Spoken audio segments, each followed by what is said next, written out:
So nag-ayo ko sa mga guba namo nga mga LED bar lights.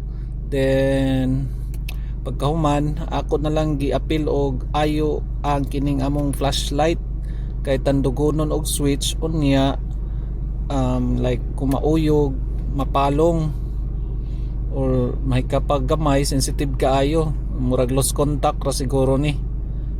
Pero ang akong natingalahan kay pag abli na ako aning flashlight nakoy nakit-an nga murag dili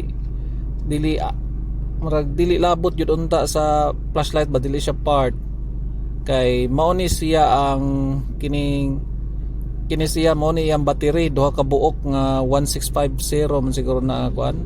Pero ang nagdadaig bugat niya kay kini usa ka granite kanang bato nga gamit nga para sa lababo gani kanang countertop.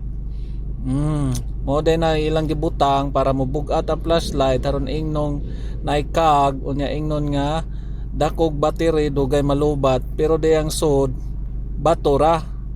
Dito ni nako napalit sa department store diha sa Danau. So mao ra to mga higala, daghan na jud ay kabuang ani mga insect no. Sige, bye.